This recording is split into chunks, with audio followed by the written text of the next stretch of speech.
Have you asked yourself this question? Why do so many people today just take it as a foregone conclusion that their politicians will be much richer than when they're without inquiring why?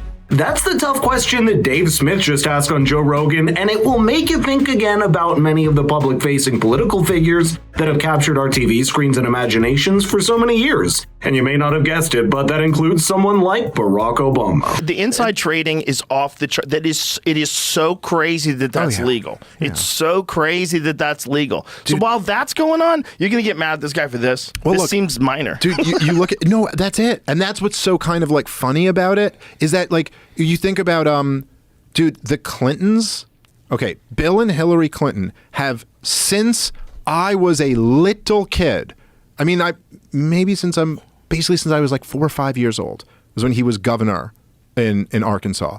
Their entire career is they were public servants and they ran a charity. And they're worth like $100 million. Barack and Michelle Obama. He goes into the White House. Look at the house he lives in now. Now, living in fancy houses is hardly unique, but there's a fall from grace that happens when it turns out you're not really that different to the people that you claim to fight. In the case of Barack Obama, you see that it's not just with the fact that his net worth has increased over 30 times since he assumed office, but also how someone that came in promising America, yes, we can, now has to admit that it's hard to be hopeful about where the world stands now. And when you put something like the Obama Foundation in the context of relatively more shady nonprofit organizations, like the Bill and Melinda Gates Foundation or the Clinton Foundation, you start to see a pattern that doesn't shed a very bright light on the Obamas themselves when coupled with the massive rise in their net worth. Things like foundations, charities, and trusts for the super rich and powerful are potentially the most convenient legal conduit for money, given how difficult it can be to track their funds to the person that set them up. Since the money that a foundation receives is not considered income and the people that give money to it are simply counted as donations, there's no conventional tax structure that applies to a charity foundation, all the while it comes to something like insider trading of stocks, which is a problem that still plagues Congress. The foundations can act as something like a second but more legally protected agent of themselves, since it can have money moving in and out, it can hold and sell stocks, and it can be the first domino in a set to move in the stock market if need be. In all of this, someone like Obama getting a net worth of at least $40 million by supposedly just writing books and giving speaking events should make you ask some questions. It's all just kind of like, oh, how much money can I extract from this pot and get myself wealthy? You don't feel like any sense of, and I will say, the one who I like kind of personally resent the most, which maybe is unfair, but is Obama.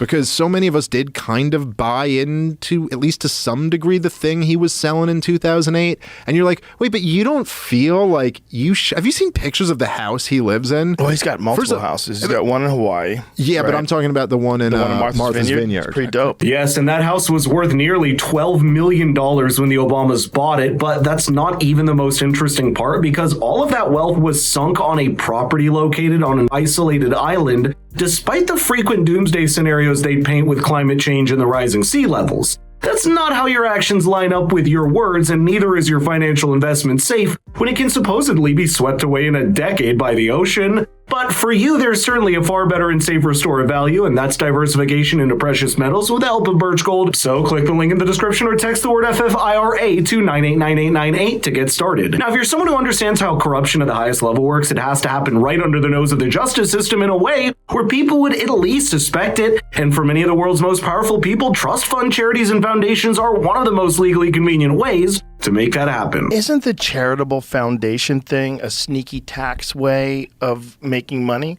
Yeah, for sure. Because there's a thing about charitable foundations, like everyone who's like really rich seems to have a foundation. Yeah.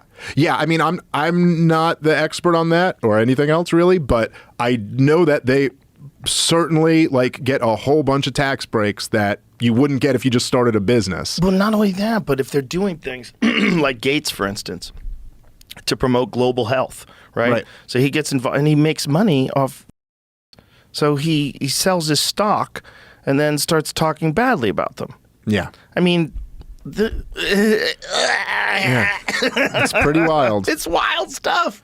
It's wild. It's wild that you can make money like hundreds of millions of dollars while you're running a charitable organization. But if you also think about it, like the hundreds of millions of dollars that these guys make off of that is nothing, because the legislation that they're passing or the policy that they're pushing is making these special interests hundreds of billions of dollars. It's the perfect decoy, isn't it? When you're using a charitable organization for the tax benefits it's entitled to, you're also putting up a front of philanthropy that gives you enough numbers on a piece of stamped paper to prove how charitable you are. There's no minimum or maximum donations to an organization that they can receive. There's no financial fundamentals it has to prove as a robust, and there's hardly even a full accounting and oversight that they spend those donations exactly as they said they would, with no illegal financial benefit in the process. One could wonder if these wealthy politicians are truly that giving and charitable, why they wouldn't just donate to existing charities that have a reliable track record behind them. Now you know why. If you're wondering just how pervasive this practice of exploiting legal loopholes in taxation is, this incredible exchange between Donald Trump and Hillary Clinton is example enough. One thing I do is get rid of carried interest.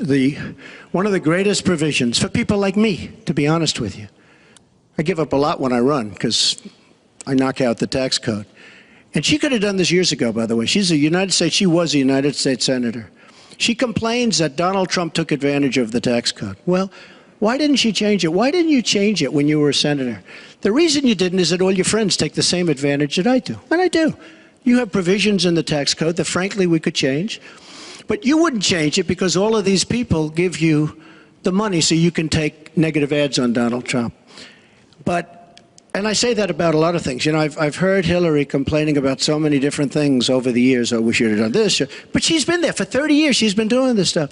She never changed, and she never will change. On one side, you have an admission. On the other side, you got silence. But to the audience, someone like Trump, who began by admitting to using every legal financial trick in the book, can come across as being more upfront than someone that only uses the topic to bolster their image without being backed up by action. When it comes to political donations, which are rife across all political parties in America, donors most often prefer to donate money to charities rather than individuals or campaigns to try and capitalize on the tax benefits while also having a degree of plausible deniability for the future. That's one example of many legal loopholes that still exist in the arena of donations, as well as politicians having their own charities and trusts. It should be a moment of introspection when politics is so tainted by the likes of shady charities and illegal insider trading that it's almost impossible to take anything at face value.